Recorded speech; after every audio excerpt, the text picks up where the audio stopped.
시청자 여러분 안녕하십니까? 오늘은 로마서 12장 16절에 있는 말씀으로 마음을 같이 함이라는 주제로 생각해 보겠습니다. 서로 마음을 같이 하며 높은 데 마음을 두지 말고 도리어 낮은 데 처하며 스스로 지혜 있는 채 말라. 마음이 하나 된다라는 것은 교회의 중요한 교리에 대하여 동의를 하고 동일한 목적을 지닌다라는 것이지, 마치 군복을 입는 것 같은 획일성이나 만장일치 같은 것을 의미하지는 않습니다. 예수님의 지상명령이나 그의 메시지를 보면 하나님의 말씀을 바탕으로 하여 하모니를 이루어야 함을 강조하고 있는데, 이러한 것은 다른 신약에서도 나타나고 있는 공통점이기도 합니다. 사도행전 1장 14절에서 마음을 같이하여 전혀 기도에 힘쓰니라고 말씀한 바와 같이 마음을 같이하며 동일한 부담을 갖고 기도하는 것이 초대교회의 특징이었습니다. 또한 고린도전서 1장 10절에 보면, 형제들아, 내가 우리 주 예수 그리스도의 이름으로 너희를 권하노니 다 같은 말을 하고 너희 가운데 분쟁이 없이 같은 마음과 같은 뜻으로 온전히 합하라고 말씀합니다.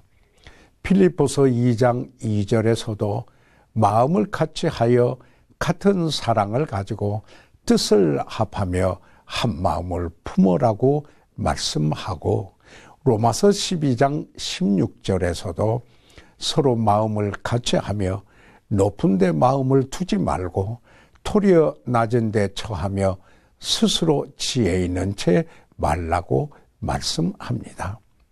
마음을 같이 한다라는 것은 성숙함의 표시이며, 성숙한 사람은 조화를 이루려고 한다는 사실을 잊지 말아야 합니다. 서로 마음을 같이 하려면 어떻게 해야 합니까?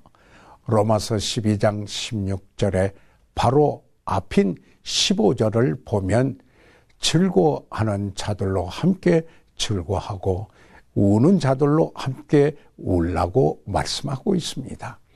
다른 그리스도인이 울 때 당신도 울고, 다른 그리스도인이 즐거워할 때 당신도 즐거워하며, 동료 그리스도인에 대하여 경쟁이나 투기 및 질투가 없는 것이 바로 마음이 하나 되는 방법입니다. 성숙해가는 그리스도인, 그리고 성숙을 향하여 성장하고 있는 그리스도인은 다른 이들과 같은 감정을 느낄 줄 압니다. 우리가 지역교회에 참여함으로써 그리스도의 몸의 한 지체가 되었을 때 얻는 유익도 바로 이러한 성숙의 표에서 오는 것입니다. 다른 사람의 기쁨이나 슬픔에 같은 느낌을 가지고 동참한다는 것은 너무나도 소중한 것입니다. 그러나 만약 자신에 대한 관심사에 압도된 나머지 다른 사람에 대한 관심에 둔하다면 우리는 스스로를 점검해 봐야 합니다. 성숙한 그리스도인은 다른 사람에 대하여 많은 관심을 갖습니다. 헬라어의 필로스는 친구의 사랑, 즉 사랑이 넘치는 우정을 의미합니다. 여러분은 이와 같은 우정을 개발시키고 있습니까? 그리고 그러한 친구가 되어주고 있습니까? 혹은 여러분 가까이에 서 있으면서 그늘로 가려주는 그러한 친구들이 있습니까? 시인 사무엘 가리지가 우정을 그늘로 가려주는 나무로 묘사했습니다. 이러한 우정의 가치는 다른 사람의 삶에 미칠 때에 보호, 쉼, 그늘, 안식, 격려를 가져다 줄 수 있습니다.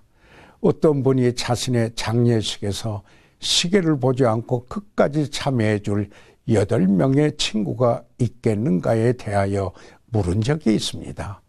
시간에 쫓기면서 어쩔 수 없이 참여하는 친구가 아니라 자신과 모든 것을 함께 할 수 있는 진정한 친구가 있겠는가에 대한 질문이었었습니다.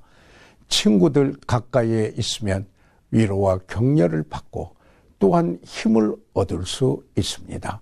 인생의 풍랑이 닥쳐왔을 때 전화할 수 있는 친구가 있다라는 것, 그리고 그러한 오래된 친구의 손길이 있다라는 것이 얼마나 큰 축복인지 모릅니다. 친구가 없는 것처럼 외로운 것은 없습니다. 그러므로 친구를 찾아다녔으나 친구를 만나지 못했다. 그러나 친구가 되었더니 그 친구를 만났다라는 말처럼 우리 스스로가 성숙해지면 우정도 깊어지게 될 것입니다.